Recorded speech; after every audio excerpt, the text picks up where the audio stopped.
राधे राधे दोस्तों, आप सभी का राधा भक्ति चैनल में स्वागत है। आइए जानते हैं, भगवान शिव ने बताया जिस घर में इन 3 लोगों की चलती है उस घर का सर्वनाश निश्चित हो जाता है। तो दोस्तों, क्या आप जानते हैं कि किन लोगों के घर से माता लक्ष्मी रूठ कर चली जाती हैं और उनके घर में कंगाली छा जाती है? किन लोगों के घर का विनाश जल्दी हो जाता है? एक बार शिव जी और माता पार्वती आकाश लोक में भ्रमण कर रहे थे। भोलेनाथ माता पार्वती से बताते हैं कि पृथ्वी लोक में जिस घर में इन 3 लोगों का प्रभाव होता है उस घर का सर्वनाश होना निश्चित हो जाता है। उस घर के लोग गरीबी के दलदल में फंसते चले जाते हैं और घर में दरिद्रता आ जाती है।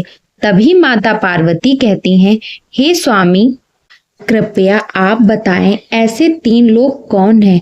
तब भोलेनाथ कहते हैं, उचित है देवी, हम आपको आज एक प्राचीन काल की कथा सुनाते हैं। यह कथा सुनने के बाद आपके सभी प्रश्नों का उत्तर आपको मिल जाएगा। तब भगवान शिव माता पार्वती को एक कथा सुनाते हुए कहते हैं, प्राचीन काल की बात है, किसी नगर में एक व्यापारी रहता था। वह व्यापारी बड़ा ही धनवान था। उसे अन्न धन संपदा की कोई कमी नहीं थी। व्यापारी का एक बड़ा ही सुंदर पुत्र था और व्यापारी अपने पुत्र से बहुत अत्यधिक प्रेम करता था। व्यापारी और उसकी पत्नी को विवाह के बहुत सालों बाद संतान की प्राप्ति हुई थी, इसलिए वो दोनों अपनी संतान से बहुत अधिक प्रेम करते थे। व्यापारी हर कार्य अपने पुत्र से पूछकर ही करता था। व्यापारी का पुत्र अभी छोटा ही था, परंतु पुत्र प्रेम में अंधे व्यापारी ने वह सब कुछ किया जो उसका पुत्र कहता था। अगर पुत्र कोई गलत कार्य करने के लिए कहता था तो उसे भी वह कर देता था। व्यापारी यह नहीं सोचता था कि उसका पुत्र अभी छोटा है और उसे इतने बड़े निर्णय लेने की समझ नहीं है, परंतु पुत्र प्रेम में वह अंधा व्यापारी और उसकी पत्नी अपने पुत्र की हर बात को सर आंखों पर रखते थे। व्यापारी का पुत्र जो भी मांगता व्यापारी उसे लाकर दे देता था। उस व्यापारी के घर के बाहर एक वृक्ष पर कई सालों से एक कबूतर रहता था। वह कबूतर उस व्यापारी के घर के बाहर कई सालों से रह रहा था और व्यापारी के घर को अच्छे से जानता था। व्यापारी भी उस कबूतर को जानता था और उसकी सेवा पानी किया करता था। उसे दाना पानी खाने के लिए देता था।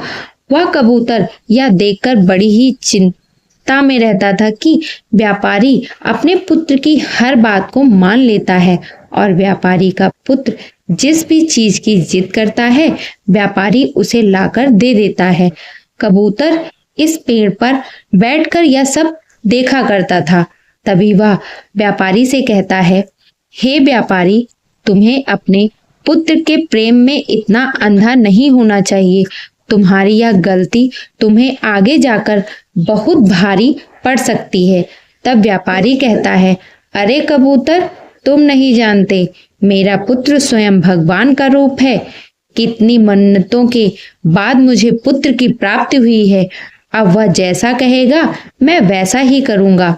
कबूतर कहता है, अरे पुत्र प्रेम में अंधे व्यापारी, तुम्हें मेरी बात समझ में नहीं आ रही है। मैं तुम्हें एक कहानी के माध्यम से अपनी बात समझाता हूँ। फिर कबूतर अपनी कहानी को प्रारंभ करता है और कहता है, हे व्यापारी, प्राचीन समय की बात है। एक गांव में एक सेठ रहता था।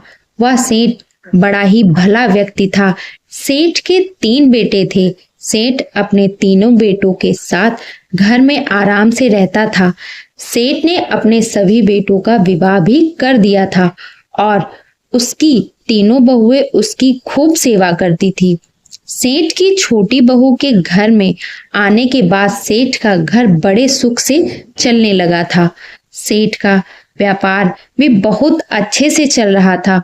छोटी बहू के आने के बाद सेठ के घर में अन्न धन की कोई कमी नहीं रह गई थी और घर का माहौल बड़ा ही शांतिपूर्ण हो गया था कि घर में कभी कोई लड़ाई झगड़ा नहीं होता था। सेठ के सभी पुत्र एक साथ मिलजुल कर एक ही घर में रहते थे और सेठ की बहुएं भी आपस में बड़ा प्रेम से रहती थी। चारों बहुएं मिलकर एक साथ खाना पकाती थी और अपने पतियों और ससुर को खिलाती थी। तीनों बेटे व्यापार को बड़े अच्छे से संभाल रहे थे। सेठ सोचता था कि अब तो उसका जीवन सफल हो चुका है। घर में तीनों बहुएं बड़े ही प्रेम से रहती थी और उसका व्यापार उसके तीनों पुत्र बड़े अच्छे से संभाल रहे थे। अन्न धन की घर में कोई कमी नहीं रह गई थी। ऐसे विचार करके सेठ बड़ी सुकून की नींद लिया करता था। सेठ की इतनी सुख से भरी जिंदगी देखकर गांव के अन्य लोग सेठ से जलने लगे थे। गांव के सभी लोग सोचते थे कि यह सेठ तो बड़ा ही सुखी है, इसके जीवन में कोई दुख तकलीफ नहीं है। आगे कबूतर कहता है, हे व्यापारी, अक्सर मनुष्य दूसरों की तरक्की से जलता है और एक दूसरे का पैर पकड़कर किसी को आगे नहीं बढ़ने देते। मनुष्य अपनी तरक्की से जितना खुश नहीं होता, उससे अधिक वह दूसरों की तरक्की देखकर दुखी हो जाता है। अब जब सेठ तरक्की कर रहा था तो गांव के सभी लोग उससे जलने लगे थे, इसलिए सेठ से कोई बात नहीं करता था।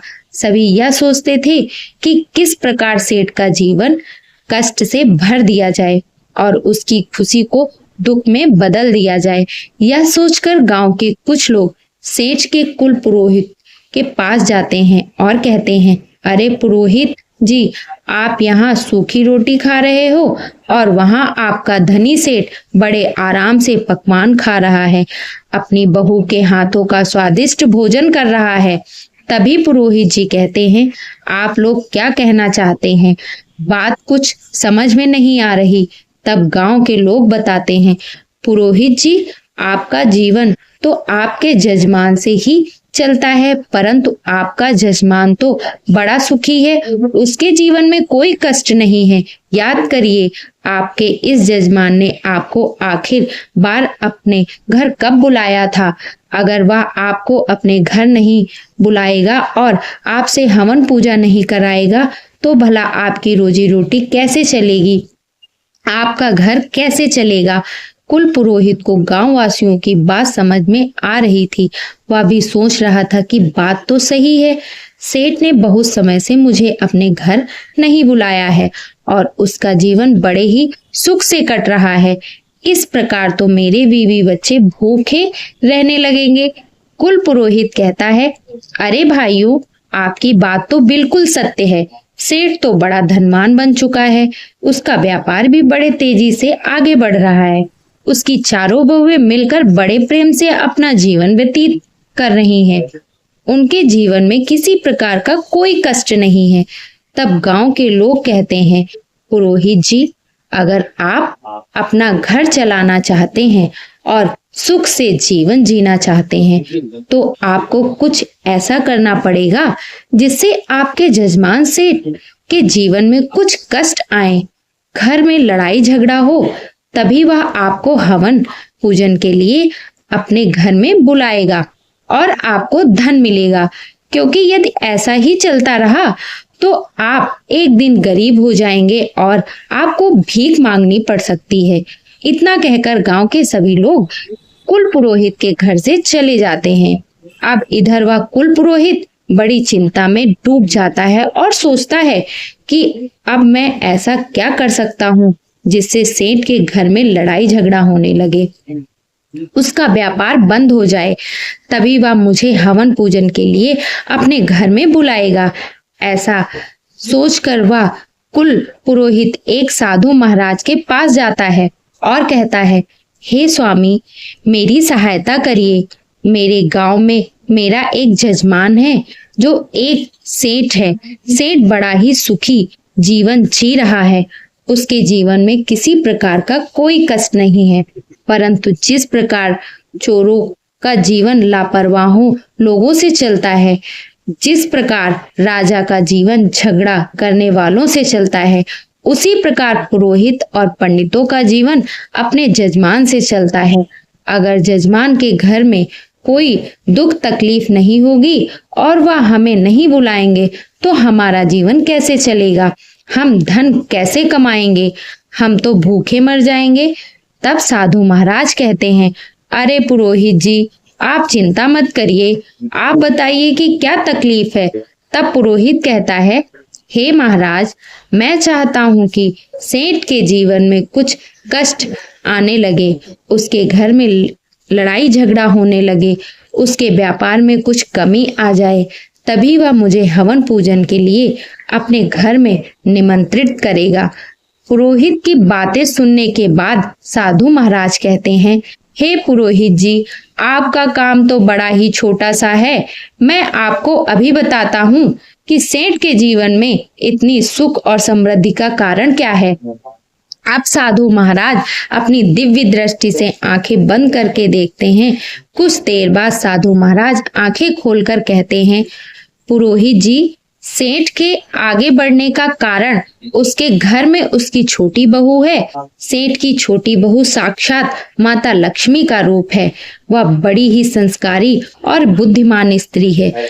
जब से वह सेठ के घर में आई है, तभी से सेठ के घर में सब कुछ अच्छा हो रहा है और उसका जीवन सुख से व्यतीत हो रहा है। ऐसी स्त्री जिस भी घर में रहती है, वह घर खूब फलता फूलता है। तब पुरोहित कहता है, हे स्वामी जी, अगर ऐसा है तो इसका कोई तो रास्ता होगा जिससे सेठ के घर में लड़ाई झगड़ा होने लगे और उसका व्यापार ठंडा पड़ जाए। तब साधु महाराज कहते हैं, हे पुत्र, तुम चिंता मत करो, तुम्हें बस एक काम करना है। तुम सेठ के घर जाओ और उससे कहना कि सेठ जी, मुझे आपके खेत से एक हरा बांस दे दीजिए, और फिर तुम वह हरा बांस लेकर अपने घर लाकर रख देना। तब तुम ऐसा करोगे तो कुछ दिनों से ही सेठ निर्धन हो जाएगा। उसके घर में लड़ाई झगड़े होने लगेंगे, उसकी बहुएं आपस में झगड़ने लगेंगी और उसका जीवन कष्ट भरा हो जाएगा। तब वह तुम्हें हवन पूजन के लिए अवश्य अपने घर बुलाएगा। साधु महाराज की बातें सुनने के बाद कुल पुरोहित साधु महाराज को धन्यवाद कहकर अपने घर चला जाता है। वह सोचता है कि अगले ही दिन मैं सेठ के घर जाऊंगा और उसके खेत से एक हरा बांस मांग लूंगा। जब अगला दिन आता है तो सुबह जल्दी उठकर कुल पुरोहित सेठ के घर पहुंच जाता है। सेठ के घर पहुंचने पर कुल पुरोहित आवाज लगाता है। अंदर से आराम कर रहा सेठ बाहर आकर देखता है तो वह अपने कुल पुरोहित का बहुत स्वागत करता है। सेठ पुरोहित का बहुत आदर सत्कार करता है और उसे अंदर बैठा लेता है। सेठ कहता है, बताइए पुरोहित जी, आज इतने दिनों बाद आपका हमारे घर कैसे आना हुआ? तब कुल पुरोहित कहता है, सेठ जी, मैं बस यहाँ से गुजर रहा था तो सोचा आपसे मिलता चलूं।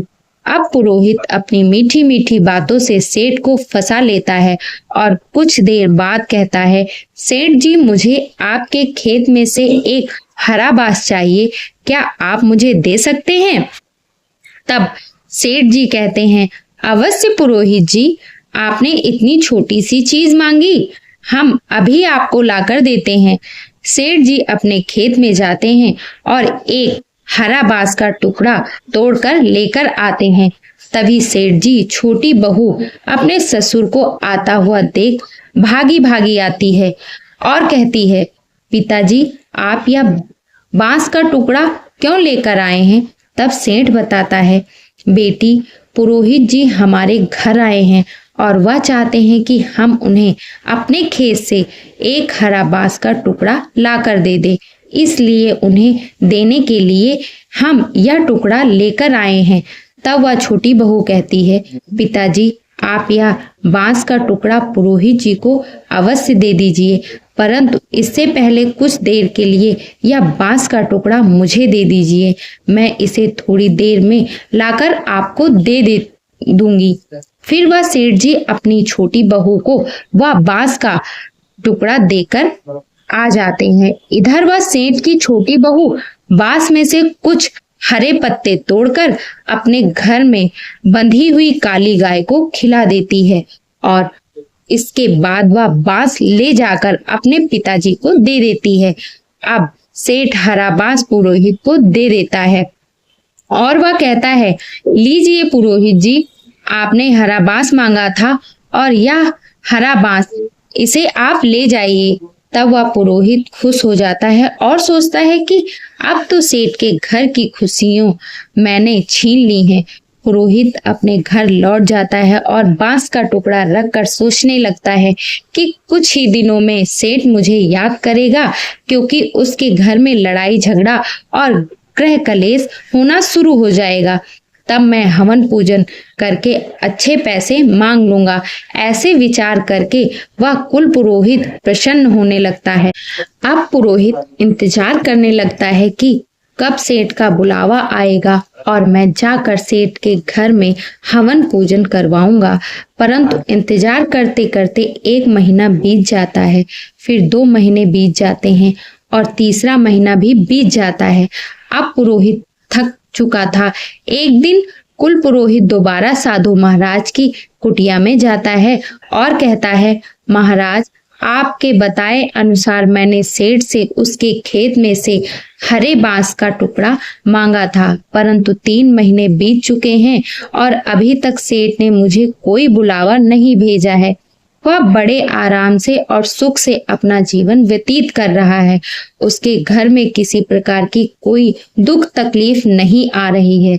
तब साधु महाराज आंखें बंद करके अपनी दिव्य दृष्टि से देखते हैं और कहते हैं, अरे पुरोहित जी, मैंने आपको बताया था कि सेठ की छोटी बहू बड़ी ही चालाक और बुद्धिमान है। जब सेठ आपको वह हरे बांस का टुकड़ा दे रहा था, तभी उसकी छोटी बहू ने उसमें से कुछ हरे पत्ते तोड़कर अपनी काली गाय को खिला दिए थे। इस कारण उसकी खुशियां और सुख समृद्धि उसके घर में ही रह गई हैं। परंतु आप चिंता मत करिए, आपकी सहायता मैं करूंगा। फिर साधु महाराज आगे कहते हैं, पुरोहित जी, अब आपको सेठ के घर जाना है और उससे उसकी काली गाय मांगकर अपने घर लाना है। जैसे ही आप उसकी काली गाय को अपने घर लाकर रखेंगे, कुछ दिनों में सेठ के घर में दुख तकलीफ आना शुरू हो जाएगी और तब सेठ आपको निमंत्रण अवश्य भेजेंगे। अब वह कुल पुरोहित एक बार भी प्रसन्न हो जाता है और साधु महाराज को धन्यवाद कहकर अपने घर के लिए निकल पड़ता है। घर पहुंचकर वह सोचता है कि कल सुबह होते ही मैं सेठ के घर जाऊंगा और उससे उसकी काली गाय मांग लूंगा। उसके बाद मैं देखता हूँ कि सेठ कैसे इतना सुखी रहता है। अगले दिन सुबह उठकर वह कुल पुरोहित स्नान करके सबसे पहले सेठ के घर पहुंच जाता है। सेठ अपने घर का दरवाजा खोलता है और देखता है कि कुल पुरोहित आए हुए हैं। सेठ उसे अंदर ले जाता है और स्वादिष्ट भोजन कराता है। इसके बाद सेठ पूछता है, बताइए पुरोहित जी, आज आपका कैसे आना हुआ? कुल पुरोहित कहता है, सेठ जी, मैं बड़ी ही दुखद स्थिति में हूँ। मेरे घर पर जो गाय है उसने दूध देना बंद कर दिया है और मेरे बच्चों को दूध नहीं मिल पा रहा है। कई दिनों से मेरे बच्चों ने दूध नहीं पिया है, इसलिए मैं आपसे सहायता लेने आया हूँ। अगर आप मुझे अपनी काली गाय दे देंगे तो आपकी बड़ी कृपा होगी।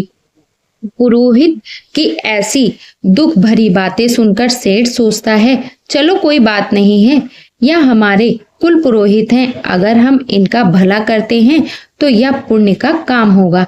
ऐसा सोचकर सेठ कहता है, पुरोहित जी, आप चिंता ना करें, हम आपको अपनी काली गाय दे देंगे। इतना कहकर सेठ गाय को लेने के लिए अपने घर के आंगन में जाता है और गाय को लेकर पुरोहित को देने के लिए चल देता है। तभी सेठ की छोटी बहू जाकर सेठ को रोक लेती है और कहती है, ससुर जी, आप इस गाय को लेकर कहाँ जा रहे हैं?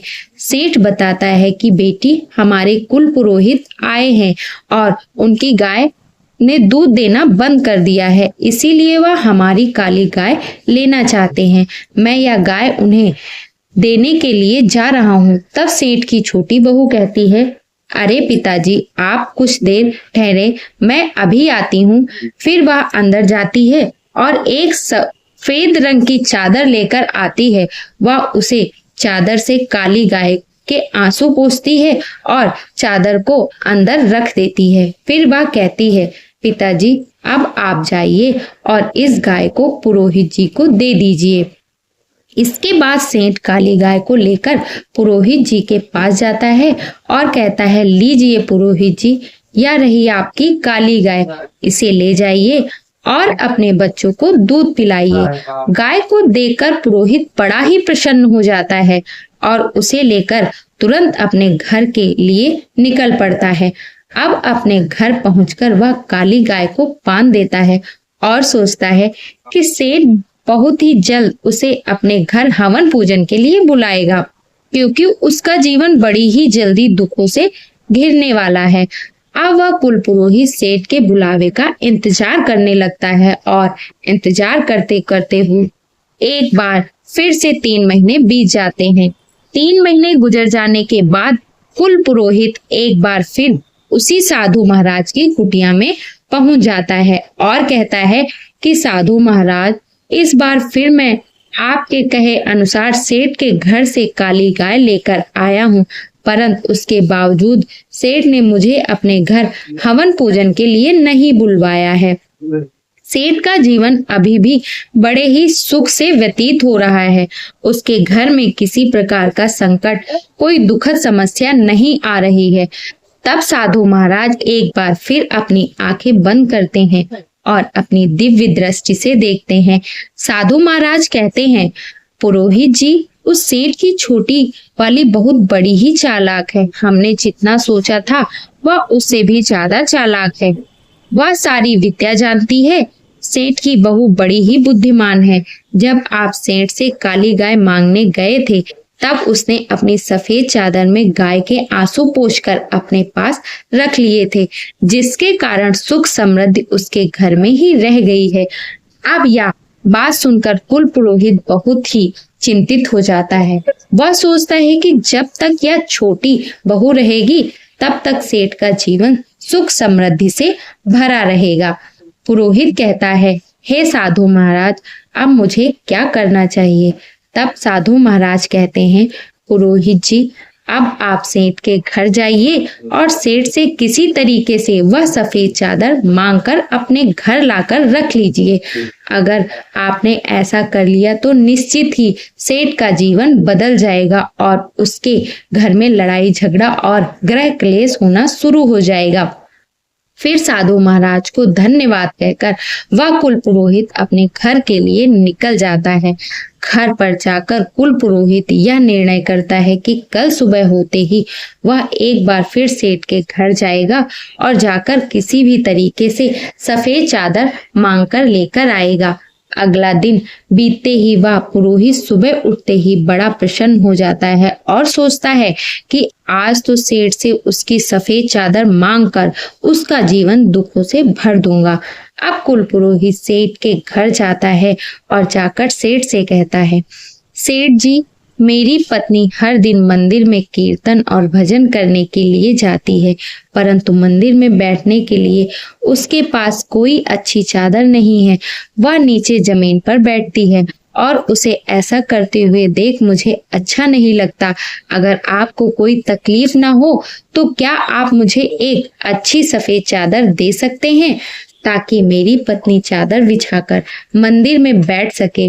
कुल पुरोहित की ऐसी बातें सुनकर सेठ कहता है, अरे पुरोहित जी, आप चिंता ना करें, हमारे घर में एक बहुत ही अच्छी सफेद चादर रखी है। रुकिए, हम अभी अपनी बहू से कहकर आपको देते हैं। अब सेठ जी अपनी छोटी बहू को बुलाते हैं और कहते हैं, बहू, हमारे घर में जो सफेद चादर है वह लाकर पुरोहित जी को दे दो। अपने ससुर जी की बातें सुनकर छोटी बहू अंदर जाती है और वही सफेद चादर निकालती है जिसमें उसने गाय के आंसू पोंछे हुए थे। वह उस चादर को निकालकर उसका एक धागा तोड़कर अपने मुंह में रख लेती है और उसे खा लेती है। चादर का धागा खाने के बाद वह छोटी बहू चादर लाकर पुरोहित जी को दे देती है। छोटी बहू से चादर लेकर पुरोहित जी मुस्कुराते हुए अपने घर के लिए निकल पड़ते हैं और घर पर जाकर वह सोचते हैं, अब तो सेठ मुझे बहुत जल्द याद करेगा। अब सेठ की राह देखते देखते वह कुल पुरोहित कई दिनों तक इंतजार करता है। धीरे धीरे 1 महीना बीत जाता है, उसके बाद दूसरा और उसके बाद तीसरा महीना भी निकल जाता है। अब इंतजार करते करते पुरोहित थक जाता है और एक बार फिर साधु महाराज के पास जाता है। साधु महाराज से कहता है, आओ पुरोहित जी, बताओ कैसे हो। तब पुरोहित कहता है, अरे साधु महाराज, आपने मुझे तो करने को कहा, मैंने सब कुछ किया, परंतु वह सेठ अभी भी अपना जीवन बड़े आराम से जी रहा है। जीवन में कोई दुख तकलीफ नहीं आ रही है, उसके पास धन की कोई कमी नहीं है। साधु महाराज एक बार फिर अपनी आंखें बंद करके अपनी दिव्य दृष्टि से देखते हैं और पुरोहित को बताते हैं, पुरोहित जी, अब हमें लगता है कि वह छोटी बहू जब तक उस घर में रहेगी तब तक हम और आप उसका कुछ नहीं बिगाड़ सकते। आपको सफेद चादर देने से पहले उसकी बहू ने उसमें से एक धागा निकालकर खा लिया था, जिसके कारण सुख, समृद्धि और धन का सुख उसके पास ही रह गया। अब आपको कुछ भी करके सेठ जी की छोटी बहू को उसके घर से निकालना पड़ेगा। अगर आपने एक बार छोटी बहू को घर से निकाल दिया तो फिर सेठ के जीवन में कष्ट ही कष्ट आ जाएंगे और उसका जीवन दुखों से भर जाएगा। फिर उस पुरोहित को भी समझ में आ गया कि छोटी बहू के रहते वह कुछ भी नहीं कर सकता। तब वह अपने घर जाता है और सेठ के घर से उसकी छोटी बहू को निकालने का उपाय ढूंढने लगता है। अगली सुबह पुरोहित सेठ के घर जाता है और बड़ी ही चिंतित अवस्था में जाकर कहता है, सेठ जी, आपकी सुरक्षा मेरी जिम्मेदारी है और मुझे आपकी सुरक्षा खतरे में दिख रही है।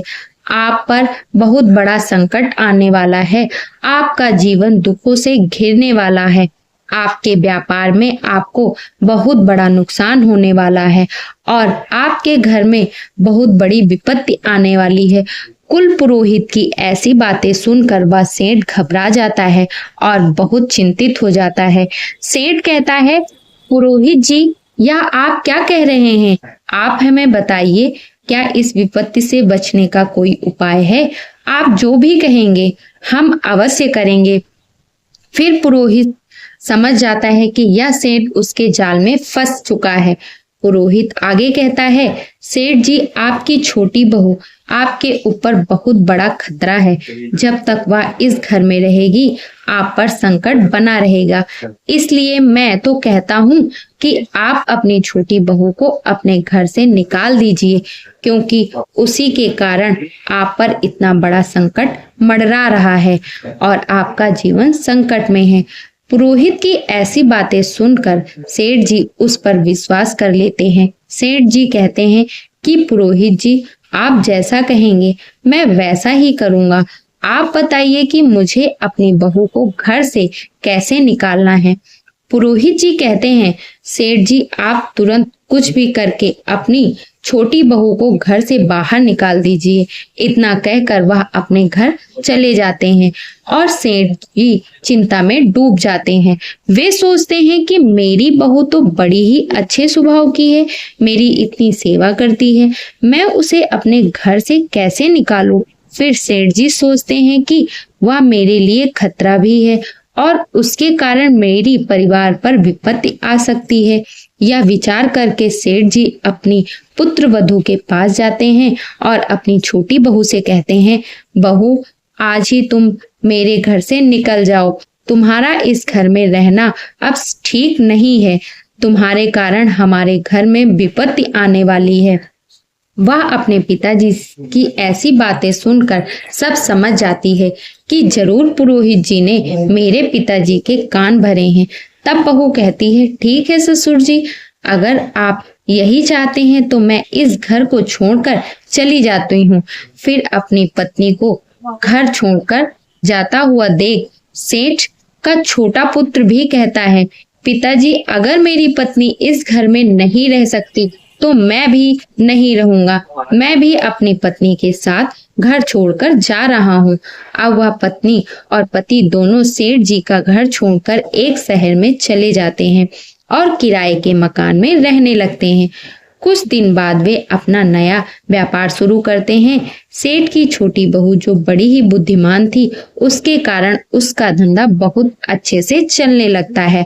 उसका व्यापार बड़ा बन जाता है और छोटा पुत्र और उसकी पत्नी दोनों बड़े धनवान हो जाते हैं। वे शहर में अपना मकान भी खरीद लेते हैं। इधर सेठ का घर बर्बाद हो जाता है। घर में लड़ाई झगड़े शुरू हो जाते हैं। सेठ की दोनों बहुएं आपस में खूब झगड़ा करती हैं और सेठ के दोनों पुत्र व्यापार पर बिल्कुल ध्यान नहीं दे रहे होते। सेठ के दोनों पुत्र बुरी संगत में पड़ जाते हैं और कुल पुरोहित हवन पूजन के बहाने सेठ से सारा धन लूट कर ले जाता है। धीरे धीरे पुरोहित सेठ को पूरी तरह से लूट लेता है और सेठ का पूरा धन अपने घर ले जाता है। अब सेठ की हालत बहुत खराब हो चुकी होती है। सेठ के घर में खाने पीने के लाले पड़ जाते हैं। भोजन नहीं था, पहनने के वस्त्र नहीं थे। अपनी ऐसी हालत देखकर सेठ एक दिन विचार करने बैठता है और गहरा विचार करने पर उसे समझ में आता है कि जिस दिन से मेरी छोटी बहू इस घर को छोड़कर गई है, उसी दिन से इस घर की हालत बहुत बुरी हो गई है। सेठ को यह समझ में आ चुका होता है कि उसकी छोटी बहू ही जो उसके घर में बचा सकती है। सेठ तुरंत दौड़कर शहर जाता है और अपने छोटे पुत्र के घर जाकर अपनी लक्ष्मी स्वरूप बहू से क्षमा मांगता है। सेठ अपनी बहू के चरणों में गिरकर कहता है, बहू मुझे माफ कर दो। मैंने पुरोहित की बातों में आकर तुम्हें घर से निकाल दिया था, लेकिन तुम तो साक्षात लक्ष्मी माता का रूप हो। जब तक तुम मेरे घर में थी तब तक घर में सुख शांति थी, और जब से तुम घर छोड़कर गई हो, घर में गृह कलेश लड़ाई झगड़ा शुरू हो गया है और हम बड़े ही धनहीन हो चुके हैं। पिताजी की ऐसी बातें सुनकर छोटी बहू कहती है, पिताजी आप चिंता मत करिए, मैं अभी अपने घर लौटती हूँ। यह भी मेरा घर है और वह भी मेरा घर है। मैंने पहले से ही जान लिया था कि पुरोहित ने आपके कान भरे हैं और आपको कहा है कि आप मुझे घर से निकाल दें। संसार में बहुत से लोग होते हैं जो दूसरों की खुशियों से जलते हैं और उन्हें बर्बाद करना चाहते हैं, लेकिन यह हमारे ऊपर निर्भर करता है कि हम किसकी बातों में आते हैं, कैसे निर्णय लेते हैं और अपने घर को कैसे चलाते हैं। अगर हम गलत लोगों की बातों में आकर अपने ही घर को तोड़ देंगे तो अवश्य हमारे घर का नाश हो जाएगा। इतना सुनकर सेठ अपनी बहू और बेटे को लेकर अपने घर लौट जाता है।